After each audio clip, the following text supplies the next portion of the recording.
सुनते हैं पाकिस्तान की। ये जो हमारे अजीत डोवाल है ना, ये बहुत बुद्धिमान जासूस थे।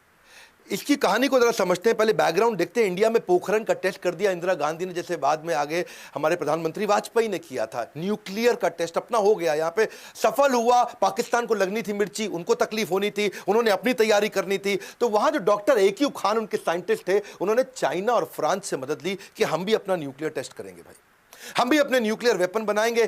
फ्रांस को समझ आ गया ये टेक्नोलॉजी के लिए नहीं, वेपन के लिए कर रहा, तो फ्रांस हो गया बाहर। चाइना मदद कर रहा था, लेकिन ये डॉक्टर AQ खान की तैयारी पूरी नहीं हुई, तो ये नॉर्थ कोरिया निकल गए। साइंटिस्ट थे ये, नॉर्थ कोरिया गए। नॉर्थ कोरिया, अपने किम जोंग यूंग के पिता उस समय, वो भी अपने न्यूक्लियर के चक्कर में पड़े थे। तो दुनिया ने देखा क्या चक्कर है भाई, ये क्यों गया नॉर्थ कोरिया, ये क्यों तैयारी करके आया। सबको लगने लगा इधर जो है मैडम इंदिरा गांधी ने और रॉ और IB का गठन कर दिया और अपनी बढ़िया टीम बना दी कि मैं यहां से लोगों को भेजती हूं चाइना और पाकिस्तान, मेरे अपने स्पाई और मेरा अपना नेटवर्क होना चाहिए जो राइट खबर दे सकें। इधर से अजीत डोवाल को सिलेक्ट किया गया कि अजीत डोवाल एक काम करो, अब तुम मेरे को डायरेक्ट रिपोर्ट कर रहे हो, मैं हूं प्रधानमंत्री और तुमको जाना है, इस समय तुम IB को यहां से लीड करोगे, नेटवर्क बनाओ पाकिस्तान में। काहोटा नाम की जगह थी ये, रावलपिंडी के पास में, जहां पे इनका एक खान रिसर्च सेंटर था, जहां पे इसकी तैयारी चल रही थी। इसकी खबर तो लगी, लेकिन ढूंढना मुश्किल हो रहा था।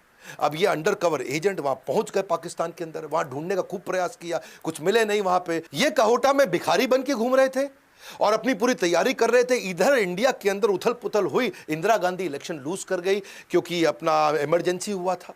और यहां कौन आ गए, मोरारजी देसाई आ गए। अच्छा, इन्होंने क्या किया, खान रिसर्च सेंटर के बाहर जो साइंटिस्ट आते थे उनको ट्रैक करना शुरू किया। ये साइंटिस्ट आ रहा है जा रहा है, आ रहा है जा रहा है, मिल नहीं पा रहे हैं, पकड़ नहीं पा रहे, समझ नहीं आ रहा क्या करें। तो इनकी जो अपनी पढ़ाई थी, इनको पढ़ाई से समझ में आया कि अगर कोई न्यूक्लियर वेपन पे काम कर रहा है तो उसका जो रेडिएशन है ये उसके शरीर में आ सकता है, उसके शरीर के स्किन का टुकड़ा मिल जाए, बाल का टुकड़ा मिल जाए। तो उन्होंने एक ऐसा नाई ढूंढ लिया, वहां ऐसी बार्बर शॉप ढूंढी जहां पे साइंटिस्ट जाया करते थे। तो वहां जाकर के भिखारी बन के वहां बाहर बैठ गए और वहां बालों के सैंपल उन साइंटिस्ट लोगों के कलेक्ट करने शुरू कर दिए। बहुत बुद्धिमान थे, बहुत बुद्धिमान, लंबी तैयारी करके चले। अगर ये न्यूक्लियर वेपन पे काम कर रहे हैं तो बालों में रेडिएशन आ जाएगा। इन्होंने धीरे धीरे सैंपल कलेक्ट किए और किसी तरह अपने नेटवर्क के थ्रू उसको इंडिया में भेजा। और इंडिया में जब बालों को चेक किया गया तो बहुत भारी मात्रा में रेडिएशन भी मिल गया। अब समझ आ गया कि यहीं पे पाकिस्तान काम कर रहा है, यहीं तैयारी हो रही है। तो इन्होंने जो है सोचा कि अब क्या किया जाए, इसको कैसे तबाह करें, इसे कैसे खत्म करें।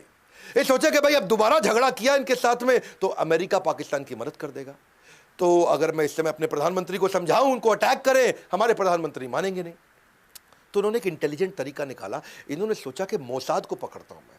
तो इजराइल की जो अपनी इंटेलिजेंस एजेंसी मोसाद को उन्होंने बोला, देखो भाई मेरी बात समझो आप, ये जैसे तुमने इराक को तबाह किया, ये मुसलमान देश है, अगर इसने बना लिया न्यूक्लियर वेपन सबसे पहले तुम उड़ जाओगे, तुम खत्म हो जाओगे। इसलिए एक काम करते हैं, मैं तुमको सब बताऊंगा कहां पे करना है, तुम आके इसको उड़ा दो। तो अजीत डोवाल इंटेलिजेंट थे, बोले इंडिया को लड़ना भी नहीं पड़ेगा और मैं इजराइल और पाकिस्तान का आपस में झगड़ा करा दूंगा, मेरा काम भी बन जाएगा और यहां कोई न्यूक्लियर टेस्ट होगा भी नहीं। तो और मोसाद मान भी गए। ये इतना बढ़िया कन्विंस करते थे, पता नहीं बुद्धादित्य योग है इनके पास, कौन सा योग है, ऐसे एस्ट्रोलॉजिकल योग है, ये जिसके पास जाए उसको कन्विंस कराया करते थे। और कन्विंस कर दिया, इजराइल तैयार हो गया। इजराइल ने बोला एक काम करो भैया, हम कहीं इराक के ऊपर से उड़ा करके, ये जो मिडिल ईस्ट कंट्री है यहां से तुम जहाज ला नहीं सकते, पूरी तरफ दूसरी तरफ से घुमा के लाना पड़ेगा। रीफ्यूलिंग के लिए तुम हमारी मदद करो, गुजरात में रीफ्यूलिंग कर लेंगे, अपना बेस दे देना, वहां से जाएंगे, इनको उड़ा देंगे पाकिस्तान में, पूरा खत्म कर देंगे इनका खान रिसर्च सेंटर, कुछ नहीं होगा न्यूक्लियर टेस्ट। तो ये बोले ठीक है। अब ये रिपोर्ट करते रहे PMO को, ये PMO के पास गए, उनसे बात किया, भैया मैंने इतना जुगाड़ कर दिया, आपको नहीं लड़ना पड़ेगा, मैं इजराइल को लड़वा के काम करा दूंगा। PMO ने बोला, अब जो थे ये गांधी विचारधारा के थे, हाँ यहां गड़बड़ हो गया। यहां मोरारजी देसाई ने सोचा कि ये तो इंदिरा गांधी का प्लान था भैया, ऐसा ना हो इंदिरा गांधी की वाह वाह हो जाए। उन्होंने साफ बोल दिया कि भाई वो कर रहा है टेस्ट, उसको करने दो, हम तो गांधी विचारधारा के हैं, हम तो लड़ते नहीं किसी से, वो उनके देश का आंतरिक मामला है, मुझको नहीं लड़ना भैया, हम नहीं वो इजराइल को बुलाएंगे यहाँ पे, हमारी धरती को क्यों खून से रंगा जाए, हमारी धरती को क्यों गंदा किया जाए। उन्होंने साफ मना कर दिया। अब वहां मना कर दिया तो ये बड़े परेशान हो गए, क्या करें, इतना मुश्किल से बाल वाल निकाल के सब जुगाड़ करके इजराइल को समझा के कराया, लेकिन ये हार कहाँ मानने वाले थे। कल की सुरक्षा के लिए सबसे अच्छी तैयारी रहे, विनम्रता से ही सही मगर कोशिश जारी रहे। इन्होंने कोशिश करते रहे। इन्होंने देखा एक साइंटिस्ट को पकड़ लिया, उसका एक्स्ट्रा मैरिटल अफेयर निकाल दिया और वहाँ लड़की को भी पकड़ा, इनको भी पकड़ा और साइंटिस्ट को जाके बोला इधर आ, मैं तेरी सारी खबर लीक कर दूंगा, और तुझको बर्बाद कर दूंगा मैं। मेरी बात सुन, मुझको ब्लूप्रिंट दे दे अंदर का, बस इतना कर दे। वो साइंटिस्ट घबरा गया, वो बोला ठीक है पूरा ब्लूप्रिंट सब कुछ दे दूंगा, पर $10,000 दे दे मुझे, ताकि मैं यहाँ से बाहर निकल जाऊँ। मेरी ज़िंदगी पूरा सेट कर लो ना, मैं यहाँ से निकल जा तो पूरा ब्लूप्रिंट दे दूंगा, तो इंडिया को दे दियो। इसने कहा ठीक है, $10,000 तो कुछ नहीं है। इन्होंने अपना फिर फ़ोन लगाया वहाँ पीएमओ को, हाँ जी $10,000 दे दो, काम हो गया हमारा, कैश में जाएगा पैसा। हाँ, तो वैसा ही जुगाड़ चाहिए इनको। तो वहाँ पे मोरारजी देसाई ने फिर मना कर दिया। मोरारजी देसाई बोले ऐसे थोड़ी होता है, हमारे पास तो बजट भी नहीं है जी, हमारे पास पैसा भी नहीं है, और हम क्यों ये सब काम करें। जो पाकिस्तान को करना है वो अपनी धरती पे कर रहा है, हम अपनी धरती पे कर रहे हैं, वो उनका आंतरिक मामला है। मोरारजी देसाई ने फिर से मना कर दिया। अब यहाँ पर परेशान हो गए। अच्छा, इधर हमारे रॉ के चीफ अरविंद का वो परेशान हो गए। वो बोले मोरारजी देसाई ये क्या तरीका हुआ, हम लोगों ने अपने स्पाई नेटवर्क को जान खतरे में डाल के इंफॉर्मेशन ला रहे हैं। सोचो सर, आपको ब्लूप्रिंट मिल गया तो आप क्या क्या कर सकते हो, आपको सब पता चल जाएगा उनके बारे में। इन्होंने मना किया, उसने रिजाइन कर दिया। अच्छा, अरविंद काऊ ने यहाँ रिजाइन किया, लेकिन वो वहाँ हार नहीं माने। अजीत डोवाल फिर भी वहाँ लगे रहे।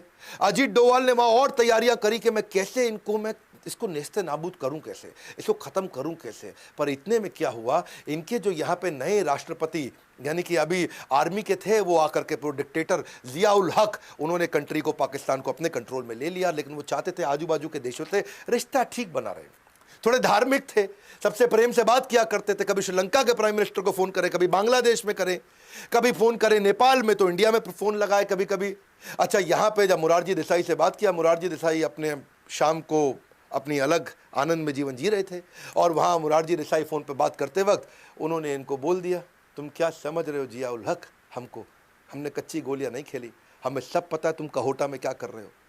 और वहाँ जिया उल हक परेशान, वो कहा ये क्या हो गया, इसको कैसे पता, तुम क्या न्यूक्लियर वेपन बना रहे हो, तुम्हारे कितने साइंटिस्ट हैं, वहाँ क्या क्या तैयारी करी, तुम्हारे खान रिसर्च सेंटर में क्या हो रहा है। हम कच्ची गोलियाँ नहीं खेलें जिया उल हक, हमारा भी नेटवर्क है तुम्हारे यहाँ पे, हाँ जरा कंट्रोल में रहो जिया उल हक।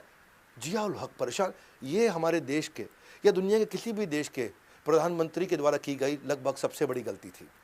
और यहाँ जिया उल हक ने क्या किया, ये बहुत गुस्से में आ गए, वापस आए। सोचो, इतना कॉन्फिडेंशियल प्रोग्राम किसी को नहीं पता दुनिया में हम कर रहे हैं, और यहाँ इनके प्रधानमंत्री को पता है। इन्होंने ढूंढ ढूंढ के हमारे नेटवर्क के आईबी के एजेंट्स, ढूंढ ढूंढ के हमारे रॉ के एजेंट्स को पकड़ पकड़ के निकाल के मारा, और कईयों को मारा, और सब बेचारे मार दिए गए। पूरा नेटवर्क वहाँ नेस्ते नाबूद हो गया, सब खत्म हो गया।